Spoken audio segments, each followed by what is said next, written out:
Welcome to the deep dive. Okay, forget what you think you know about Brazilian wine because today we're heading somewhere. Hmm. Um, somewhere that's quietly shaking things up. The Southeast. That's right. We're talking São Paulo, Minas Gerais, Rio de Janeiro, Espírito Santo. Mm. Not just beaches, but mountainous areas perfect for grapes. Exactly. For years, the south of Brazil kind of wore the crown for winemaking. It absolutely did. But the Southeast is really emerging now. It's this dynamic, almost surprising new frontier.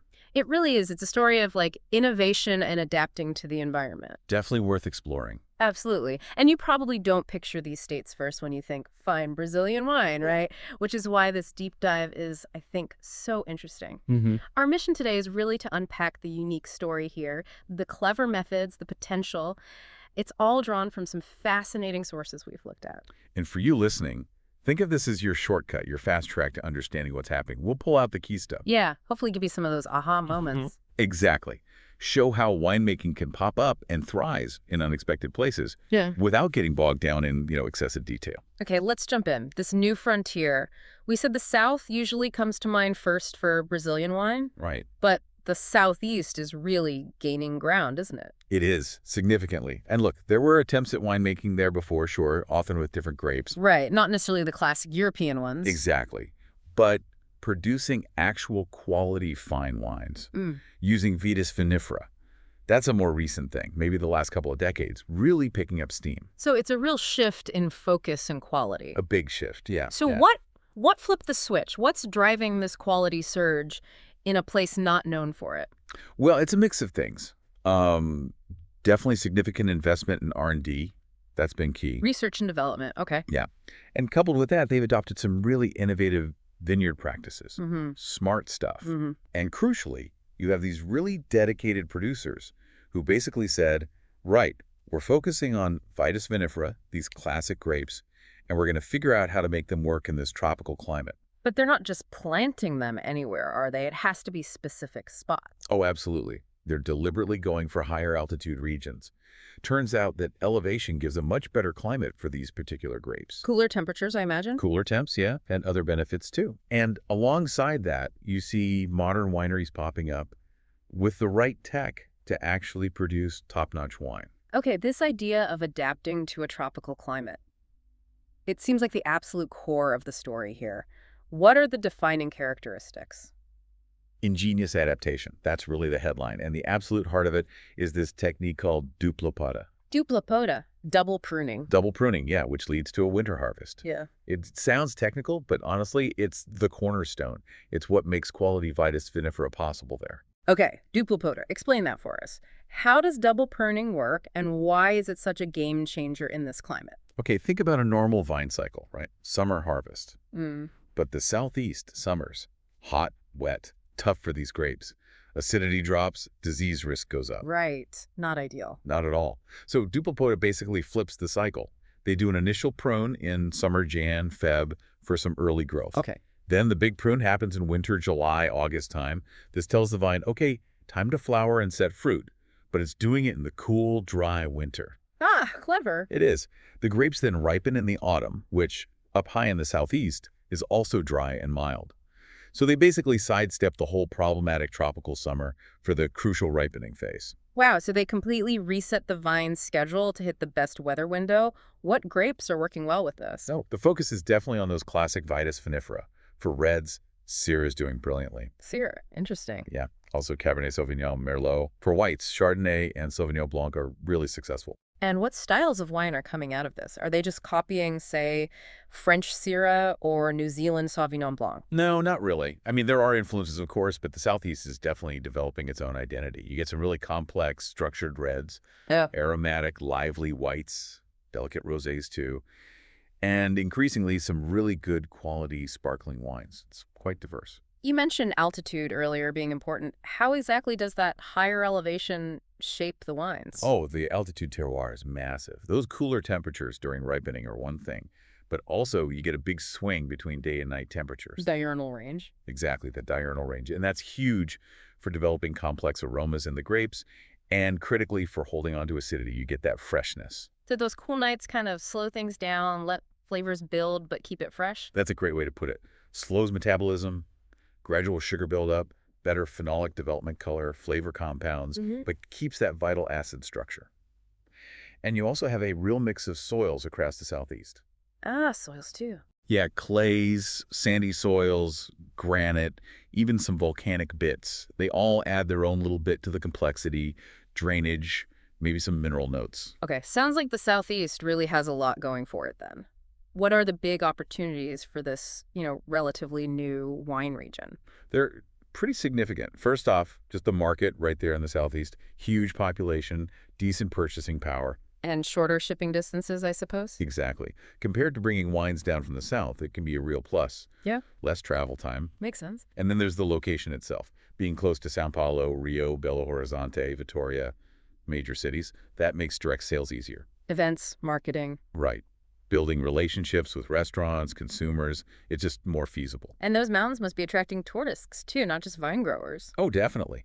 Enotourism is a huge potential growth area, especially in places like the Serra da Mantiqueira. Wine tourism, yeah. It adds value beyond the bottle, builds the brand, connects people directly to the place. So people are actually visiting these places, wineries in the mountains. Yes, increasingly so. And, going there, seeing the vineyard, tasting the wine where it's made, that's powerful. Plus, there's this growing interest generally, nationally, and even internationally in quality Brazilian wine. And the Southeast has a unique story to tell. It really does. The altitude, the adapted grapes, that whole Dupla Poda thing, Yeah. it makes them stand out. That technique alone is a competitive edge, isn't it? Absolutely. That winter harvest, the flexibility it gives, it helps them carve out a unique niche in the wine world.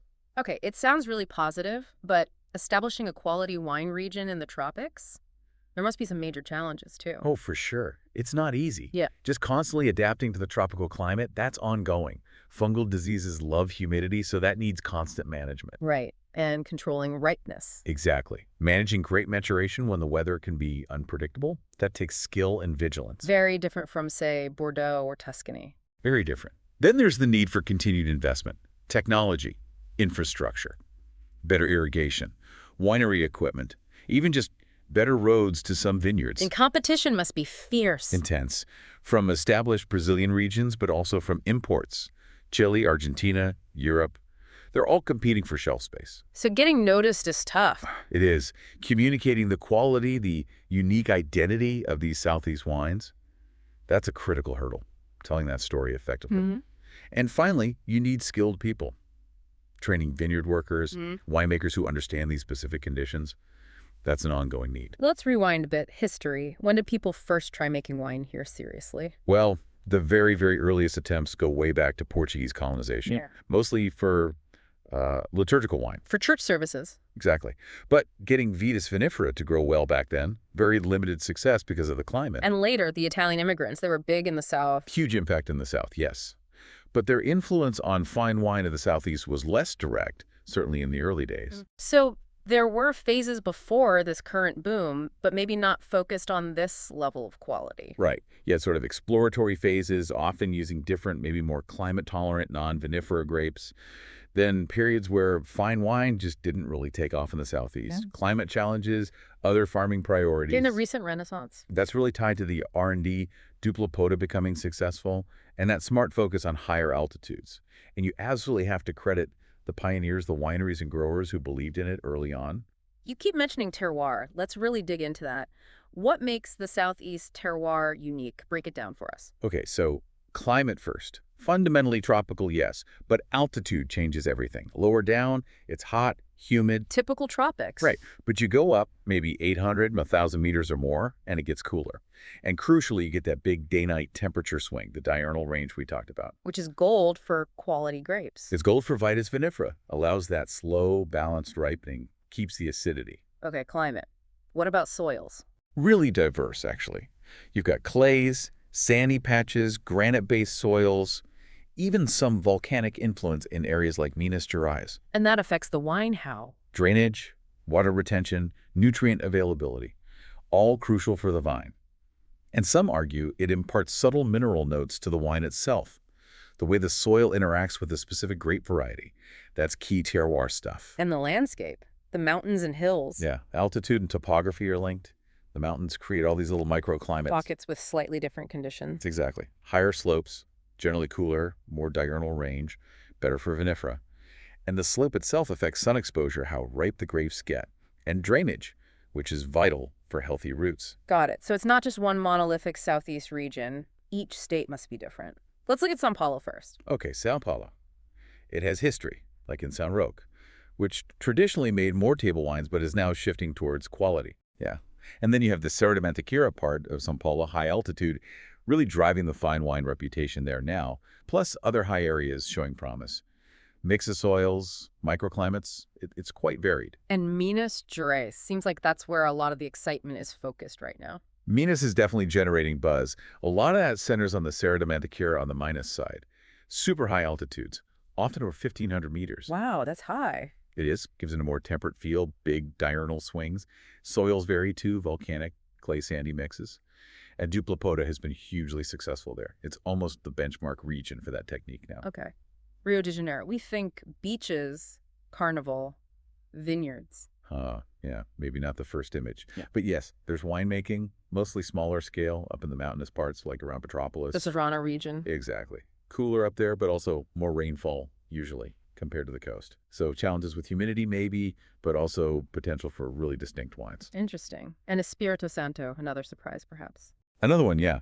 Primarily known for coffee and other things, but there's a growing wine scene in its mountains too. Yeah. On Santa Teresa, Domingos Martins areas. Also high altitude. Yes, high altitude, tropical climate, can be quite humid, but it's showing real potential for unique stuff. Definitely one to watch. We keep coming back to it, but let's really nail down Dupla Poda. Can you walk us through the mechanics again? Maybe compare it directly to the normal vine cycle. Sure. So normal cycle in, say, Europe.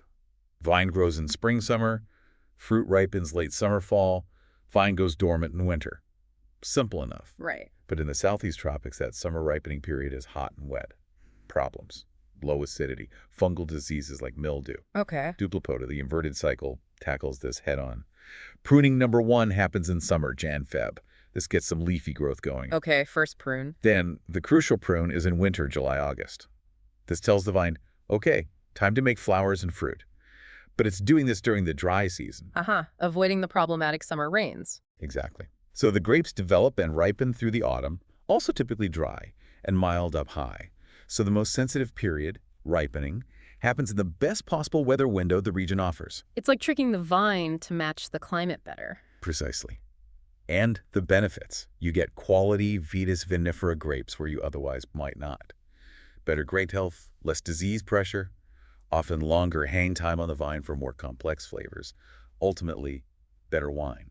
It's transformative. And EPAMIG, the research institute in Minas Gerais, they were central to this, weren't they? Absolutely pivotal. EPAMIG basically drove the research, the refinement, the proof that Dupla Poda could work and work well in the southeast. So they didn't just invent it and walk away. No.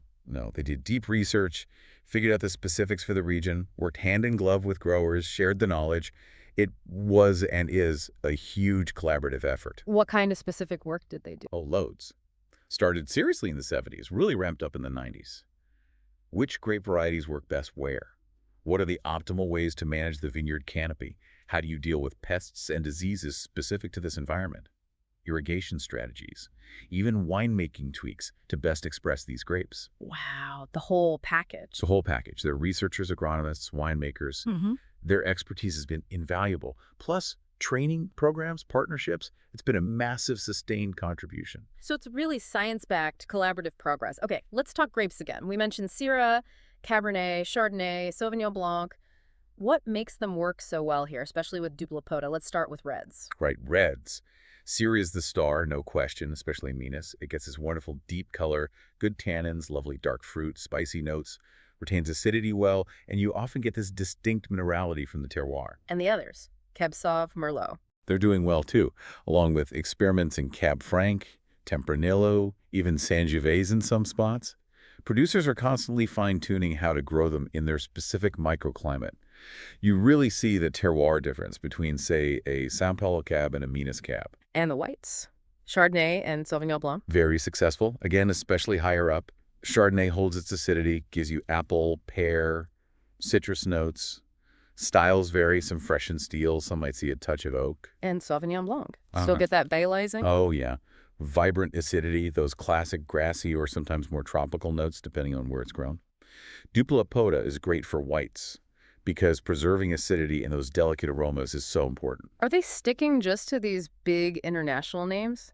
Or trying other things? Definitely exploring. You see experiments with Portuguese grapes like Touriga Nacional, Alvarinho, Italian ones like Nebbiolo, Fermentino, even looking at native Brazilian varieties. Trying to find the next big thing, or just diversity. Both, I think. Diversity, resilience, finding what's absolutely perfectly suited. It's about carefully matching the grape to the specific plot, the climate, soil, altitude. EPAMIG helps guide that too. Okay, so in the vineyard day-to-day, what are the key jobs, the viticultural practices? Well, pruning is obviously huge. Give a Dupla Poda. That precision is critical.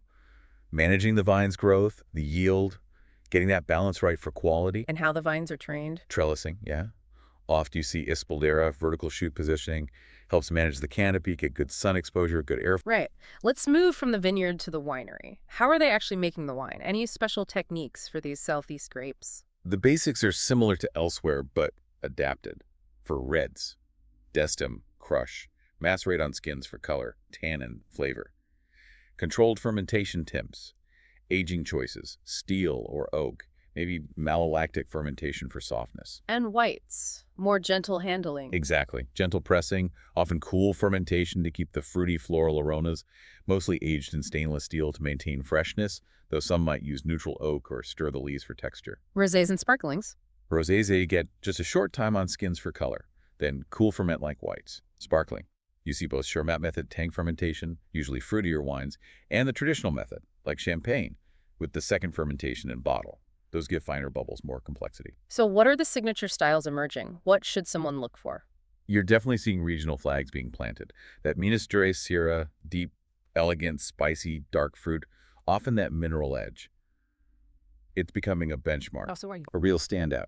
But other reds, Cab, Merlot, even Pinot or Sangiovese in the right spot are showing unique character too.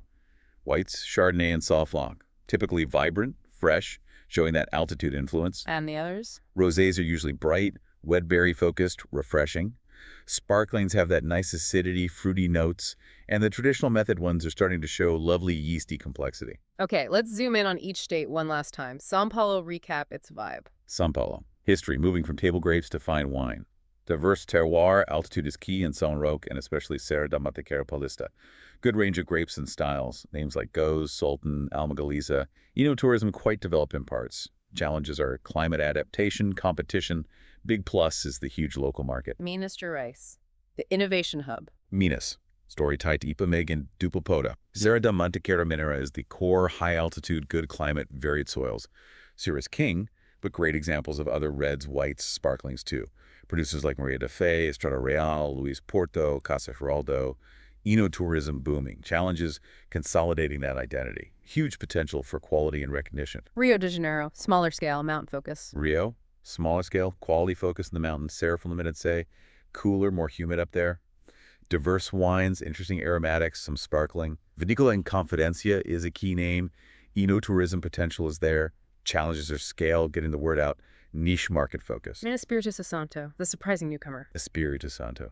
Growing scene in the mountains. High altitude, tropical climate. Increasing variety of grapes, red, white, sparkling. Producers like Casa Ventura, Vinícola Calaman. Eno-tourism tapping into mountain appeal. Challenges again are scale, promotion. Potential in niche markets, tourism growth. So putting it all together, how does the Southeast stack up and what's its place in Brazilian wine overall? Well, comparing the states, you see this cool mosaic, right? Different strengths, different star grapes, all shaped by local terroir and how they adapt. They share opportunities, local markets, tourism and challenges, climate, competition. But each state is carving its own niche. And overall, the Southeast is just dynamic, increasingly important. It shows incredible innovation, a real commitment to quality. It's definitely a rising star in Brazil. And maybe, just maybe, starting to get noticed beyond. This has been absolutely fascinating, a real deep dive into, an unexpected but incredibly innovative part of the wine world. So just to quickly recap. Go for it. The southeast of Brazil, it's dynamic, it's important now for quality wine. They're tackling the tropical climate with smart techniques like Dupla Poda and really using those high-altitude terroirs. That's the core of it. And remember, each state adds its own flavor: São Paulo, Minas, Rio, Espírito Santo, contributing to this growing diversity and quality reputation. Definitely. So as you listening, think about all this. Here's a final thought.